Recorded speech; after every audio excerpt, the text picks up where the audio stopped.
When most people think about the difference between master and challenger AD carries, they imagine mechanics, better spacing, faster, absolutely better kiting. In this coaching session, we discovered a completely different problem. This player right here is absolutely very strong mechanically, 300 LP NA server. He's really good. Throughout the game though, we identified recurring mistakes that are fundamentals. Let's see if you can actually spot these mistakes before I do. In this coaching session, this is the exact mistakes that I see every single time for low elo players as well. And you learn so much in this video. And what is interesting is that during the game, I'm talking constantly and explaining every decision, but the student cannot really hear me. This means we're seeing his genuine thought process, normal, no influence from the coaching session. So this is an amazing coach. Be sure to watch that till the end. If you're below Grandmaster, you will learn so much. Enjoy. So if Diana is towards the last camp, where is Hecarim right now? If he started top again, top to bot, clear.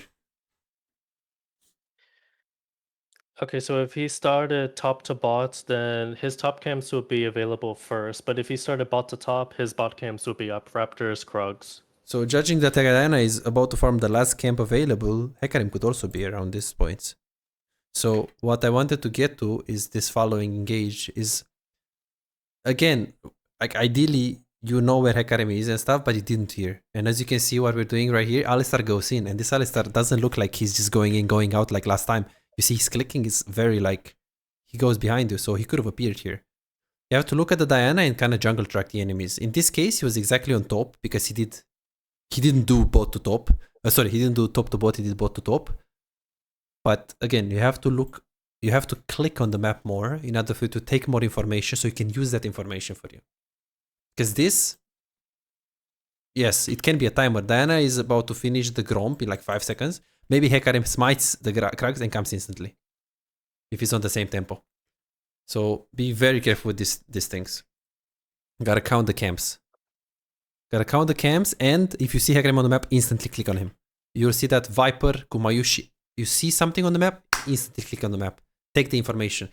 Because if you just see him on the map, it's something. But if you move your camera there, does he have red? Does he have blue? Is he running away? How much farm does he have? Did he recall? These are information that you can't really just watch an icon on the map and figure it out. You can also tell based on like the timer of his blue buff, red buff. Yes. Even when you see him for the first time, you can tell which one is about to run out versus the one that he just got recently. Yes, yes.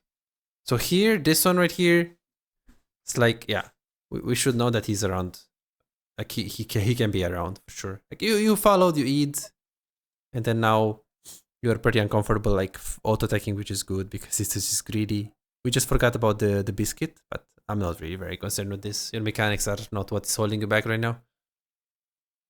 Then you worded, you eat, and then here I would open with not auto Q. I would have opened with W so I can get movement speed. W auto and then run away. You see from here? Like just double right now. So I had them. Yeah. Okay, so I did have that mana for it. Yeah. Well, you don't have WQ, but you have W auto, and then we'll see what happens from there. Yeah. Then it just gets you. Alrighty. 620. Is this 620? Yeah, this is 620. This is just a bit more mechanical stuff. Okay, well, this. Brom 710. Okay, let's see what Brom does. Oh yeah, this is a classic. You have to understand what is the map again.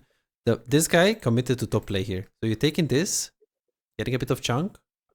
Refillable potion is very good against this champ, but it's okay. And now you see Brom, you just cannot take any trade here. Have to just play safe. This is fine. This is fine. You eat that, but I mean it's not that bad. Just now, don't stay here. Because Alistar is gonna go here and it's gonna W you into the wall. And then wait a bit and then Q you into the wall. But if you stay here, he has to WQ into you and you can dash. So this is the worst position you can have. Also, you shouldn't really pressure him because Brom is top. You should just play here. Get just soak XP, even though I have to yield some of the gold. Yeah, well, you can get the melee and then soak XP of the casters. Melee is the most important thing, really. And then here you survive. Or you E, or swag, because you see how easy it is for Alistar to get you into the wall because of your positioning, and you didn't respect. And Brom is top, they got a kill. So if you just, okay, it's stupid and you shouldn't, like, Brom shouldn't do this. Lucian is a win condition right now. Yone was inting. You're ganking as Brom, you're ganking an inting lane. Okay, Diana is there, but you're just leaving your Lucian like this. You trade it, it is okay, but it could have been better. This is why, if a challenger or grandmaster player plays low elo like Diamond 1 master lobbies, they will still win. Because they know so well how to adapt to these situations where people don't know how to play around them. But you're so good that you don't die 1v2, and Alistar just wants to alt F4. Because it's like, bro, I'm 2v1 and I don't kill Lucian. Doesn't feel good. So even in the case of like, okay, I get the melee minion, Alistar's looking to engage on me, I back off completely. This effectively becomes a situation of Braum benefited from this situation of roaming, even though he should have been more towards the win con, like you said. But I don't lose my life, and there's still 2 people at bot side, which is accounted for on the map.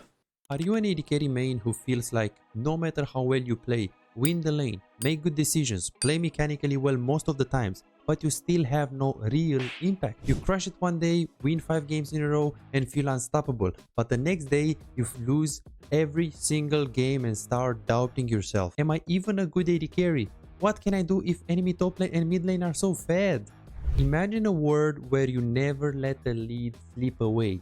You know exactly how to push your advantage, exactly when to rotate at the right time, and how to control objectives so you can snowball the game.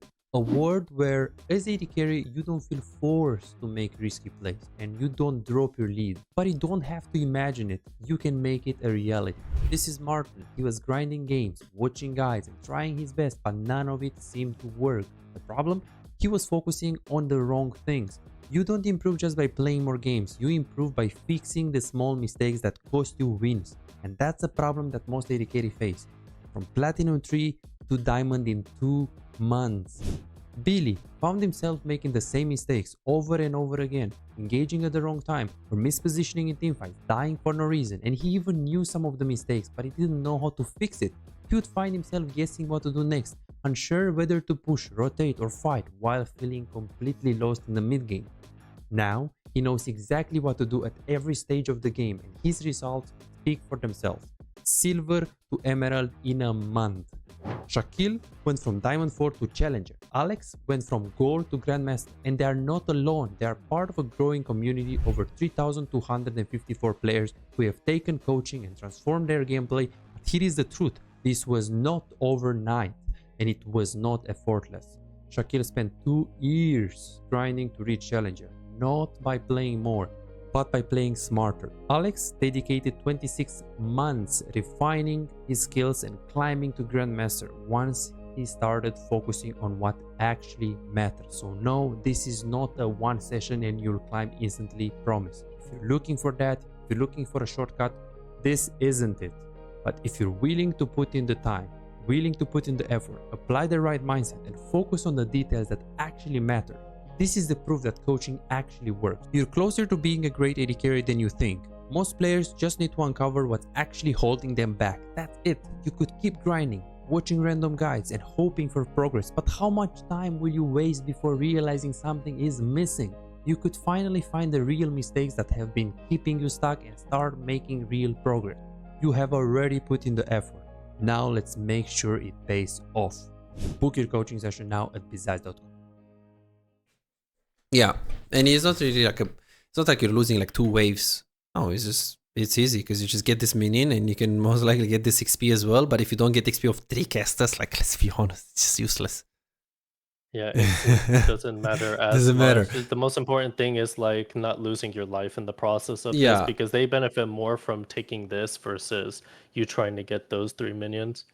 Plus, ideally, what you want to do here is that you just want to not die and get XP of the melees. Even on the next wave, you have ult because you're level 6 almost. You can ult the melees, or I don't know if it's a cannon wave. And that's fine. Brom is going to be back to bot soon. In 20 seconds or so, because he just started the recall like now. So, yeah. That's how we play. Okay, then we have another situation where you should move your camera to get more information. Like, you go bot. We try to kill this guy. Brom did pretty decent. Very close here. Then you push the wave. Good minions. Good. I would have liked some better, like, faster push. Like, Playing a little bit like low elo. Like when I queue 5 minions. What is this 4 minions queue? Get melee and queue all of the minions. Queue as many as possible. The next queue, Okay, gotcha. like be efficient. This queue is good, 3 out of 3. Nice, that's fine. So this is like AD carry mechanics. If you watch Grandmaster players, they're the best of this. Because they play these mini games where they just get the maximum possible. Again, this is an optimization.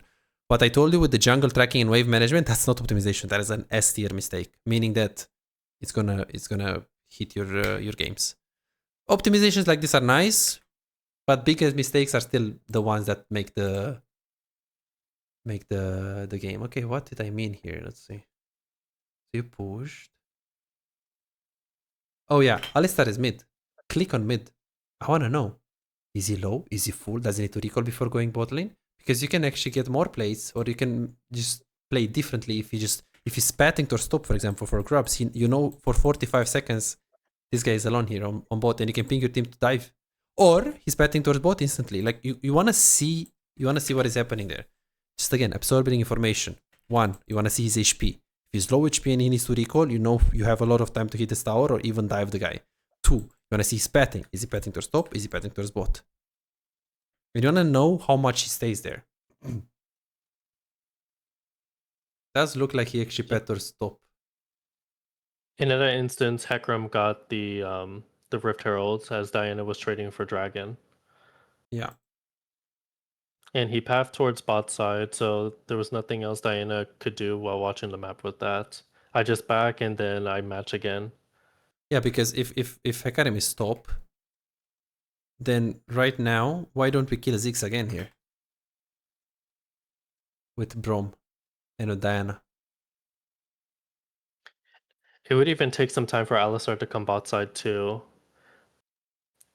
But Ziggs has fast enough wave clear. Would Alistar get there in time if he immediately paths towards bot lane? That's what I'm saying. Because we didn't have a big wave enough. You're not looking on mid lane, so you don't know if he wants to path both. What if Alistar is low HP? What if Alistar is 30%? The fact that... Then that's an immediate kill that we can go for, and then Ziggs next. Yeah, so that's the thing. You have like Alistar is mid, he's not on bot. You cannot kill him. Like after you kill Ziggs here, or well, he's out. Like now he's gonna recall, maybe TP, it's 813 he recalled. So right now, they committed on mid, 813. It's been 20 seconds already, 21 seconds. So he's here. If I look mid and I see Alistar is 1 HP or like 30% HP, what does this tell me about Alistar? He tells me that he can't just go bot because he's just gonna die. He has to recall first and go bot. Yeah, but this gives me time to dive this guy. Especially since he knows that Diana was at Dragon. That would just immediately be way too much of a danger to him if he committed to roam towards bot. Braum could be in position and Xerath has his ultimate too that he could follow up easily. Yeah, so we just want to play around the map and just look more on the map to absorb information. Also, Diana has ult, so it's actually a good play for her. She has no camps on top lane. So it's not like she's losing anything by giving up top. So okay, I mean, no worries. We didn't do it. It's fine. I mean, you can't just ping now. You have to be ready like now. You have to look mid lane, know where Ziggs is, know Ziggs is right there. Ping Brom, ping Diana here. They finish the Drake, they instantly come. But only if Alistar is really low. If Alistar is not that low or he's patting instantly bot lane, then it's greedy to do this. Because it's just waste of time for them. So always absorb the map much more and also communicate with teammates. Yeah. Yeah, try to ping. I mean, sometimes it will work, sometimes it won't. Like, you just have a style that you just ping, play your game and you never ping. That's okay. I mean, I would sometimes ping. I would not be the guy that's like, oh, I'm pinging every play. Like, that's tilting. Because if you're trying to ping every play... people are not going to listen to you most of the time, so it's just very taxing mentally if you try to be that guy. So ping a little bit more, yes, I would say. In this instance, I definitely knew that this was a good play because one, I have 4 minions, and Braum also cleared that brush. So Diana waiting out there leads to a trap for Ziggs, and then he just dies from here. That's good. Yeah, this is good. Diana is right there. You're freezing. This is a good freeze. You played pretty safe. I mean, didn't like walk up towards him. At one hand, that's good because you're not making it obvious. If you're just walking like this, he's just gonna run. I didn't want to. Yeah, he would just run away immediately. I didn't want to make it too obvious. Braum has enough CC that he can slow, knock up blindly, so it's almost a guaranteed like kill at that point. Okay, let's see your push here. Let's see your Qs here. Do you have a better Q? I took I could have aimed towards the cannon. 3 minions, but yeah. Just the cannon like this. Like if you can do this 3, it's okay. I mean, okay. Let me see. Low elo. Okay. So the next one is in 2 minutes. You pushed. You see, you cannot crush the wave. That's fine. Get the Sense River. And the Alistar is. Oh, he's roaming on top. Towards top side. Alrighty. So if he's roaming towards top side, then I mean, obviously, usually I would click, but I mean, he's already committed. Like what is the best case for him? Spending like 10 seconds on top, and then he needs to recall 8 seconds, then he needs 20 seconds on bot. Like you have so much time, even in the worst case. It doesn't like stay so much there. So here, what should we do? Judging, look at where Brom is. Judging where Braum is, I could just ping and communicate with him. Hey, we can dive the Ziggs immediately. We see Alistar top side. I will rush the wave immediately, and we can just turret dive him. There's no escape for that guy. Plus, he doesn't really have any other play. Like if I'm going to go mid or Brom, it's like who am I gonna kill?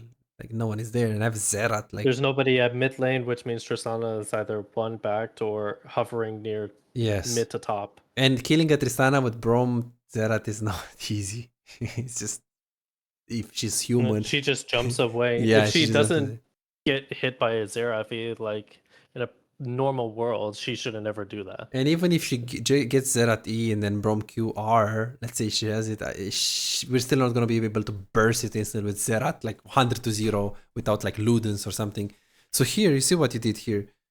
The poor guy with Brom is like, what the fuck? I'm getting gapped. I'm getting out-roamed. What can I do? I want to kill the Ziggs. I want to get plates. And what you're doing is like making him lose some minions, but it's like, you need to force him. You have flash. You need to force him away of the tower. This Alistar, now he's coming bot. You wasted that time, look at this. Okay, yes, he almost lost the cannon, but even this cannon, he can just ult this wave, and he gets it all.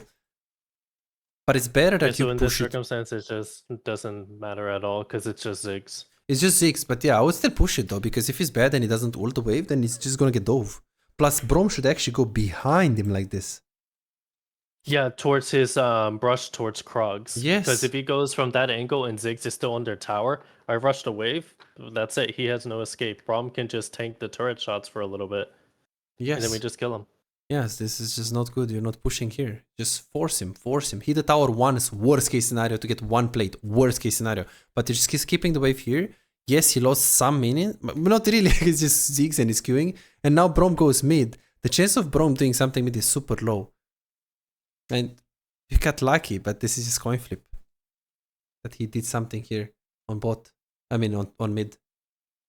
You're playing very reactive and you're not making like a lot of plays with the wave. Just understanding the map state. That's very important. Understanding the map state and understanding what is the right play. We're weak side, Brom is top. Okay, let's play to give up some minions. Take XP. Oh, Alistar is top. Okay, let's play for the dive. I need to completely change my win condition. It's the most important thing for you that we talked about so far. Playing around the map. Whatever that play is. We play full strong side or full weak side. I don't know. Depending on the map, we have to assess it, look at it, and see what is going on. What is the best play in certain situations. Okay. Understanding champion like ultimates, how long Alistar's ultimate is. If he used it just recently before a major team fight, like for Dragon, for example, then that's already something we can exploit. Let's see this one. He can take a lot of damage. Let's see. I want to see this one.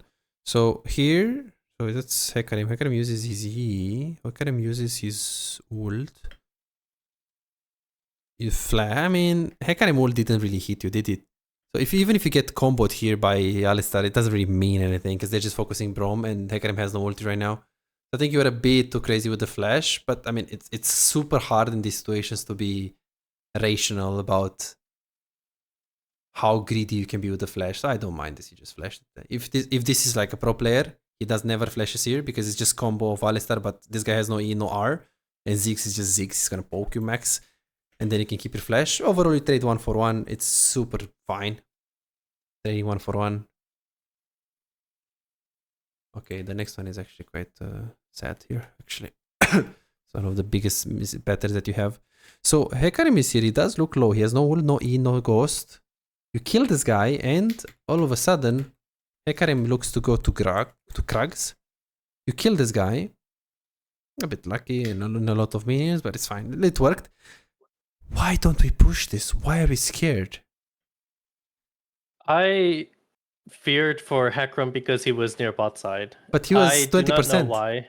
And it's like, even if he's full HP, you have ward in the tree bush. So it's like, you see him coming, you instantly give up the wave. You don't see him coming, then you take the wave.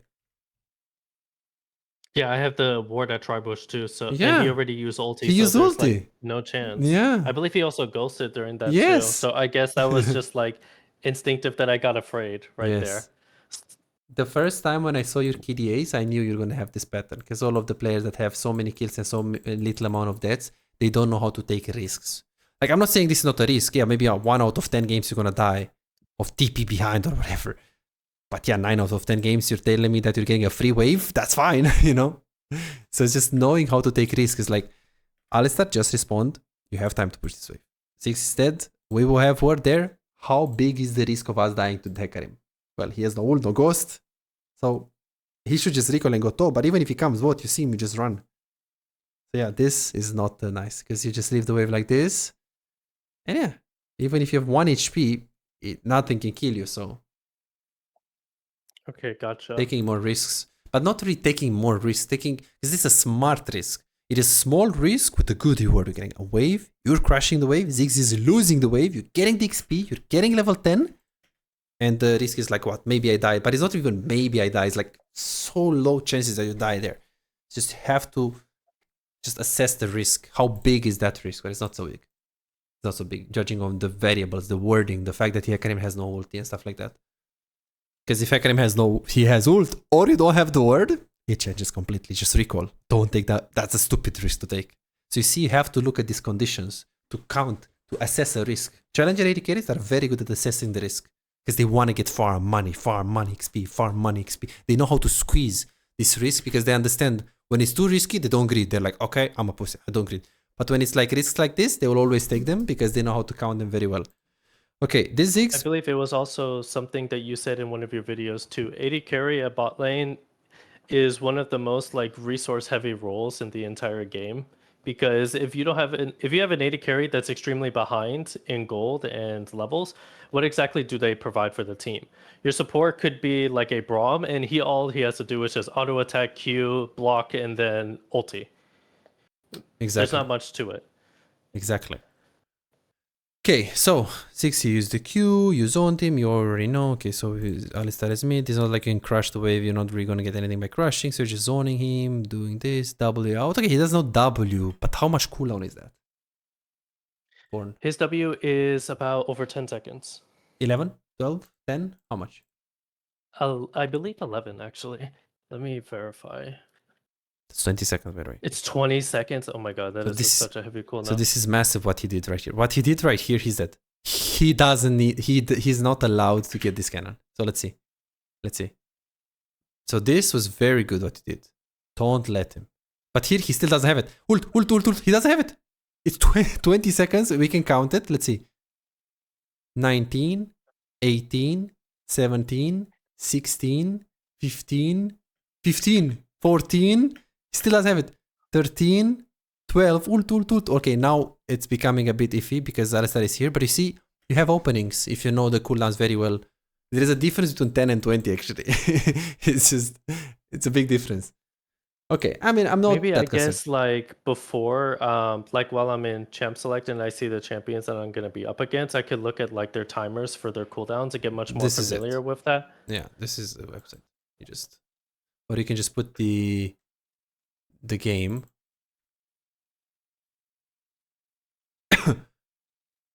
Summit to Right Sura. This one is better. Oh, So you just ADC threat.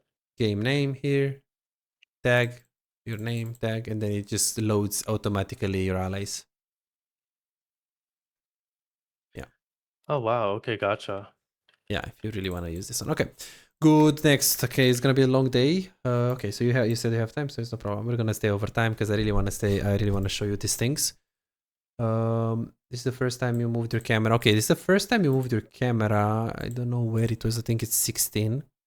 I really liked it. Yeah, it's exactly, yes, I like this because you can see the ults used. You're assessing the fight. Okay, you didn't really move. And you didn't really move because, you know, Ziggs is pushing really hard bot. Like, realistically speaking, at this point, it does look playable because it's pretty close to you. Like if you see your camera, it's not really, it's gonna be like this. It's not really, but it's not too far judging off your camera. So you can for sure pat here.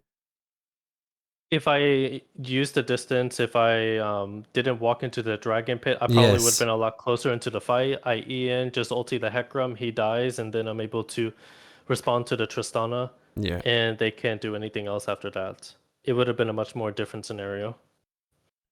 Okay. That's the exact scene that I was like, maybe I could have made a difference right there too, 100%. Yes. And then here it was very weird that you, like, yes, you should wait the gold. You're not really losing anything. I mean, usually 30 gold is fine. 35, it's like a big infinity edge. But here, let's be honest, like, you're 30 gold? And it's like, oh, but I mean, I need to go bot. Why? He's dead. 11 seconds, he has to TP. He's not even respawned. So it was fine for me to wait on the Nexus pad right there? Or just try to go for a minion? For sure, you should. No, I mean, you can't go for a minion because just, ideally, I mean, this was a good risk. Like, sorry, this was a good risk assessment. You died, and then Alistar and Hecarim are coming. So this is a good, like you are scared, but this is valid. You should be scared here because they're behind you.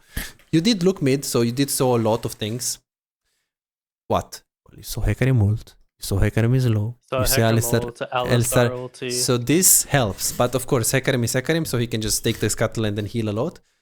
Since he's a jungle. So I don't mind that you recall, I mind that you didn't really wait for the gold. If Ziggs is like TPing right now on bot and he's gonna get a tower, then for sure you can't wait 30 gold. 30 gold is too much.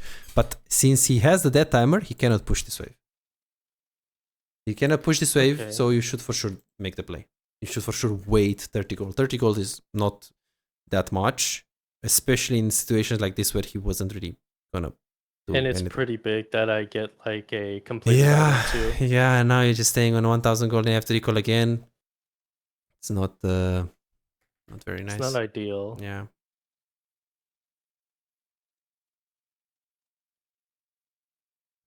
Yeah, and this fight, I mean, it's fine. It's just I think you played it very well so far. There.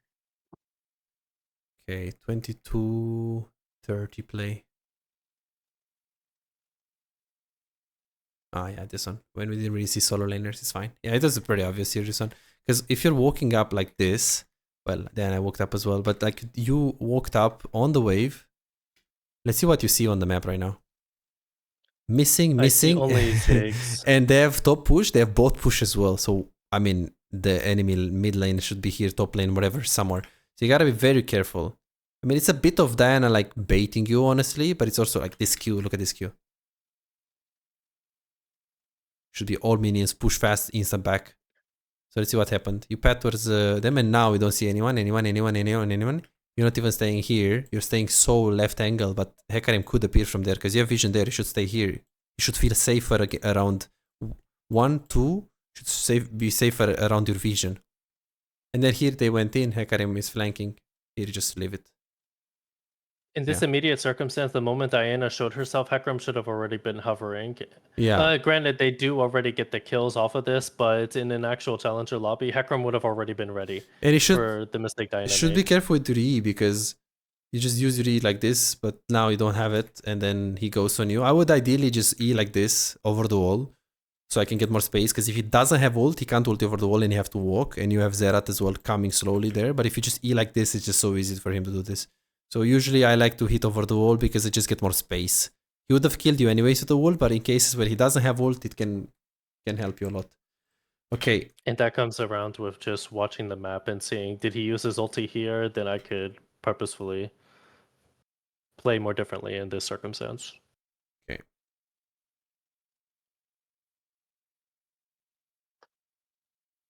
Let's see a little bit. Tracking the sums, of course. 26-30. Yeah, I already played like really safe.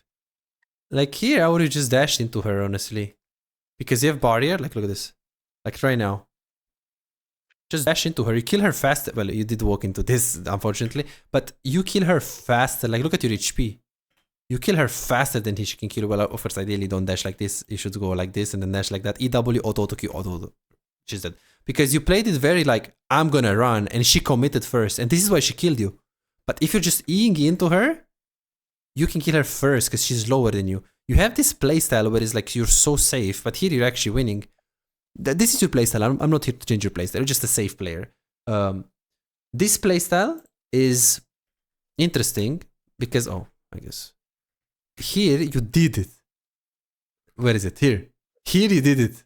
You see? Okay, and it's like, look, it's not even a case like that. Look, you just flashed on her and you killed her. You see? That's what I wanted to see. And this is obviously even more greedy than last one, because last one she was low, but now you're committed when she's like pretty healthy, right? And she's level 18.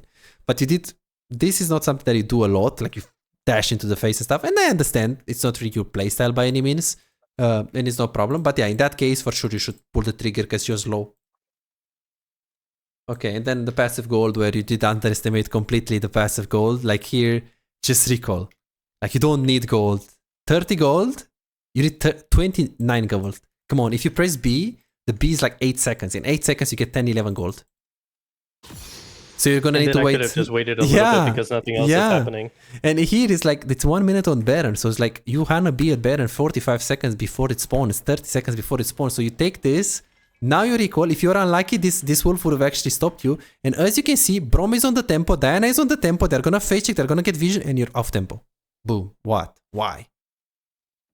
You're because I decided to go for that when I could have just went for the back. It's 8 seconds. I could have got gold in the process, and then I could have ended up with the item, just waiting like 3-4 seconds more, and I could have had that. And then I would have been up the same tempo with Brom.